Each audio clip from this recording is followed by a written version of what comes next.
ਜ਼ਿੰਦਗੀ ਦੀ ਬੁਨਿਆਦ ਆ। ਤਕਰੀਬਨ ਰਾਨਾ ਉਹ ਬਿਲਕੁਲ ਸਾਫ਼ ਪਾਣੀਆਂ ਤਾਂ ਹੀ ਮਨਹਸਰ ਹੈ ਕਿਉਂ ਕਿ रोज़मर्रा ज़िंदगी के अंदर यानी सफाई करने घरेलू मामलात सफाई करना यानी हर तरह का जिथा ना पानियां का इस्तेमाल बहुत ज़्यादा जरा ना वो हो रहा लेकिन ज़रूरत इस अमर दी है कि आया वो पानी आलूदा या साफ है जिस चीज़ को असी इस्तेमाल करें जिस पानी को असी घर के अंदर खाना पकाने में इस्तेमाल कर रहे हैं सफाई सुथराई के अंदर इस्तेमाल कर रहे हैं क्या आया वो पानी साफ है जो असी इस्तेमाल कर रहे हैं पी रहे हैं बहुत सारिया बीमारियां ने हर दूसरा बंदा जरा ना वो बीमारी च मुबतला मेदी दी बीमारियां जिस वे पेट ते निज़ाम हजमा दी बीमारियां हो सकती टाइफाइड मलेरिया और जड़ा मौसम होना आ रहा गर्मियों का इसके अंदर दा ये बीमारियां जड़ियां ना ये बिल्कुल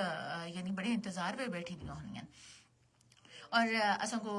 कोशिश करनी चाहिए कि घर के अंदर असी जरूर इस चीज़ का गौर करा कि असी जड़ा पानी इस्तेमाल कर रहे हैं क्या आया वो पानी साफ सुथरा क्या वो आलूदा पानी नहीं और अगर वो आलूदा पानी है तो उसको किस तरह जरा ना वो साफ की कर गए इस्तेमाल की जुला और हमेशा याद रखो कि कोई भी पानी है चाहे वो चश्मे का पानी है या फिल्टर वाला पानी है लेकिन उसको कर दे अंदर तुसी बॉयल कर गए उसको ठंडा कर गए इस्तेमाल अगर कर सो तो तुसी इन्हां बीमारियों तो महफूज रह सकसो असं अपनी मुतवाजन गज़ा का बड़ा यानी जोर देने हैं कि असं खाना बिल्कुल ठीक खा रहे हैं और प्रॉपर वक्त तक खा रहे हैं लेकिन असो इस चीज़ की यानी पानिया की तरफ असा ध्यान नहीं आता और मुजफ्फराबाद आजाद कश्मीर के अंदर अगर गल करा तो असी लोग जो है ना बड़ी खुशी नाल चश्मे का पानी जरा ना वो पी रहे होने और उसको साफ समझते हैं लेकिन जरा होण मायरीन सुन जरा दसिया जरा इन्हां चश्मियां दा आजाद मुजफ्फराबाद आजाद कश्मीर के अंदर जरा सिटी के अंदर खुसूसन आस पास की अगर गल करा तो जेडे यानी इस चश्मियां दी यानी कीती गई उन्होंने चेक किया गया तो बहुत सारे ऐसे चश्मे जड़े ना वो आलूदा पानियां वाले यानी गंदे पानियां वाले जो असी इस्तेमाल करते हैं और फिर असो मुख्तलिफ किस्म की बीमारियों का सामना करना पैंदा लिहाजा जरूर तुसी इस चीज़ को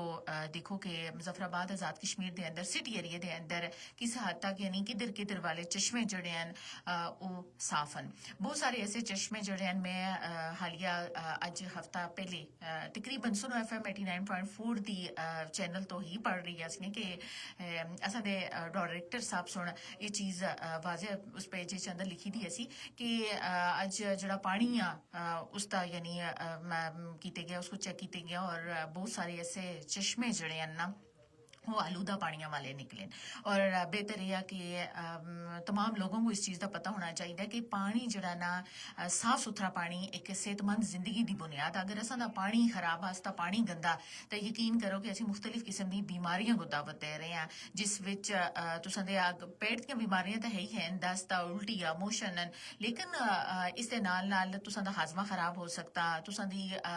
पेट दी मुख्तलिफ किस्म दी बीमारियां जड़ियां ना वो पैदा हो सकती और इस दे नाल जिल्दी बीमारियां दा भी जड़ा ना खतरा और सब तो ज्यादा आलूदा पानी जड़ा इस टाइम मुतासर कर रहा है वो छोटे बच्चों को कर रहा है जिसमें बच्चों को बहुत ज्यादा जड़ा ना पेट दी बीमारियां जड़ियां ना उन्हां विच बहुत ज्यादा यानी अस्पतालों के अंदर दिखी गई और अखज की गई और जरूरत इस अमर दी है कि पानी हमेशा साफ सुथरा बॉयल करके पानी इस्तेमाल किए जुला और साफ सुथरा पानी ही जड़ा ना सेहतमंद जिंदगी की बुनियाद भी है और अक्सर असा देखा कि घर के अंदर पानी जड़ा फिल्टर होगा भी आता नमकीन पानी होंदा कड़वा पानी भी होंदा लेकिन उस वास्ते बेहतरीन है कि अगर वो फिल्टर वाला पानी भी है तो उसके घर के अंदर यानी तुसी जड़ा नलकियां तो यूज कर रहे हो इस्तेमाल कर रहे होंदे हो उसको भी तो यानी बॉयल करके उसको ठंडा करके जदों तुसी उसको इस्तेमाल कर सो तो वो आलूदा पानी जेड़ा उसके अंदर अगर कोई जरासीम है भी है वो खत्म हो जुल सन यानी जदों पानी जड़ा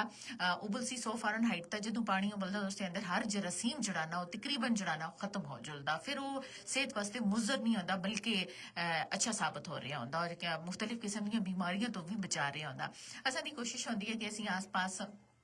जितने भी चश्मे हैं और करीब तरीन असी उन्होंने तो बिला झिझक जुलते हैं और पानी भर के कहना हैं शहरों के अंदर पानी इस वजह तो ज़्यादा खराब हो रहा आलूदा हो रहा क्योंकि आबादी ज़्यादा और सेवरेज लाइना जड़ियां ना उन्होंने उस तरह का सिस्टम जड़ा ना बाकायदा नहीं जिसकी वजह तो पानी जड़ा आलूदा हो रहा है यानी अगर वो पानी मिट्टी के अंदरों भी यानी गहराई विचों भी निकल रहा लेकिन वो पानी भी चेक करके उसको भी आलूदा करार दिते गए और बहुत कम चश्मे यानी अगर 50-60 ਚਸ਼ਮਾ ਉਸ ਵਿੱਚੋਂ ਕਮ ਸੇ ਕਮ ਜ਼ਿਆਦਾਤਰ ਯਾਨੀ 3 ਤੋਂ 4 ਚਸ਼ਮੇ ਜਿਹੜੇ ਹਨ ਨਾ ਉਹ ਠੀਕ ਨਜ਼ਰ ਆ ਰਹੇ ਨੇ ਜਿਹੜੇ ਹੋਣ ਚੈੱਕ ਹੋਣ ਹਾਲੀਆ ਰਿਪੋਰਟ ਦੇ ਮੁਤਾਬਕ ਇਸ ਵਾਸਤੇ ਜ਼ਰੂਰੀ ਹੈ ਕਿ ਬਹੁਤ ਜ਼ਿਆਦਾ ehtiyat ਕਰਨੀ ਹੈ ਗਰਮੀਆਂ ਦਾ ਮੌਸਮ ਵੀ ਆ ਰਿਹਾ ਔਰ ਅਗਰ ਅਸੀਂ ਇਹ ਆਲੂਦਾ ਪਾਣੀ ਪੀਸਾਂ ਤਾਂ ਅਸੀਂ ਮੁxtਲਿਫ ਕਿਸਮ ਦੀਆਂ ਬਿਮਾਰੀਆਂ ਨੂੰ ਫਿਰ ਦਾਵਤ ਦੇ ਸਾਂ ਜਿਸ ਵਿੱਚ ਤੁਸੀਂ ਨੂੰ ਪਹਿਲੇ ਵੀ ਦੱਸਿਆ ਕਿ ਇਸ ਕਿਸਮ ਦੀਆਂ ਬਿਮਾਰੀਆਂ ਜਿਹੜੀਆਂ ਨੂੰ ਫੈਲ ਸਨ ਹੈਪੇਟਾਈਟਿਸ ਜੈਂਡਿਸ ਜਿਸको ਆਤੇ हैं ਉਹ ਫਿਰ ਆਮ ਹੁੰਦਾ ਫਿਰ ਉਸ ਤੋਂ ਬਾਅਦ ਯਾਨੀ ਮੁxtਲਿਫ ਕਿਸਮ ਦੀਆਂ ਐਸੀਆਂ ਬਿਮਾਰੀਆਂ ਜਿਹੜਾ ਪਾਣੀਆਂ ਦੀ ਵਜ੍ਹਾ ਤੋਂ ਫੈਲ ਰਹੀਆਂ ਹੋਈਆਂ ਔਰ ਸਾਨੂੰ ਇਸ ਚੀਜ਼ ਦੀ ਸਮਝ ਨਹੀਂ ਆ ਰਹੀ ਹੁੰਦੀ ਕਿ ਅਸੀਂ ਖੁਰਾਕ ਅੱਛੀ ਖਾ ਰਹੇ ਹਾਂ ਲੇਕਿਨ ਅਸੀਂ ਪਾਣੀ ਜਿਹੜਾ ਨਾ ਕਿਹੜਾ ਇਸਤੇਮਾਲ ਕਰ ਰਹੇ ਹਾਂ ਔਰ ਪਾਣੀਆਂ ਅਗਰ ਪਾਣੀ ਹਰ ਘਰ ਦੇ ਅੰਦਰ ਫਿਲਟਰ ਇਸ ਟਾਈਮ ਪਾਣੀ ਲੱਗਿਆ ਦਾ ਲੇਕਿਨ ਕੋਸ਼ਿਸ਼ ਕਰਨੀ ਹੈ ਕਿ ਪਾਣੀਆਂ ਦਾ ਬਹੁਤ ਜ਼ਿਆਦਾ ਜ਼ਾਇਆ ਵੀ ਨਹੀਂ ਕਰਨਾ ਉਸको ਜ਼ਾਇਆ ਹੋਣੇ ਤੋਂ ਬਚਾਣਾ ਔਰ ਜਿਹੜੇ ਲੋਕ ਪਾਣੀਆਂ ਕੋ ਮਹਿਫੂਜ਼ ਕਰਦੇ ਨੇ ਔਰ ਪਾਣੀਆਂ ਦੇ ਜ਼ਖਾਇਰਨ ਉਹਨਾਂ ਕੋ ਵੀ ਚਾਹੀਦਾ ਕਿ ਪਾਣੀਆਂ ਕੋ ਆਲੂਦਾ ਹੋਣੇ ਤੋਂ ਨਾ ਕਮ ਸੇ ਕਮ ਉਸको ਬਚਾਇਆ ਜੁਲਾ ਤਾਂ ਕਿ ਪਾਣੀ ਜਿਹੜਾ ਨਾ ਅਸੀਂ ਇਸਤੇਮਾਲ ਕਰ ਸਕਾਂ ਔਰ ਸਾਫ਼ ਸੁਥਰਾ ਪਾਣੀ ਜਿਹੜਾ ਨਾ ਉਹ ਇਸਤੇਮਾਲ ਹੋਵਾ ਅਗਰ ਅਸੀਂ ਪਾਣੀਆਂ ਦਾ ਧਿਆਨ ਨਾ ਦੇਸਾਂ ਉਸको ਆਲੂਦਾ ਹੀ ਆਲੂਦਾ ਹੁੰਦਾ ਜੁਲਸੀ ਤਾਂ ਫਿਰ ਅਸਾਂ ਦੀ ਸਿਹਤ ਵਾਸਤੇ ਇੰਤਹਾਈ ਖਤਰਨਾਕ ਚੀਜ਼ ਸਾਬਤ ਹੋ ਸਕਦੀ ਹੈ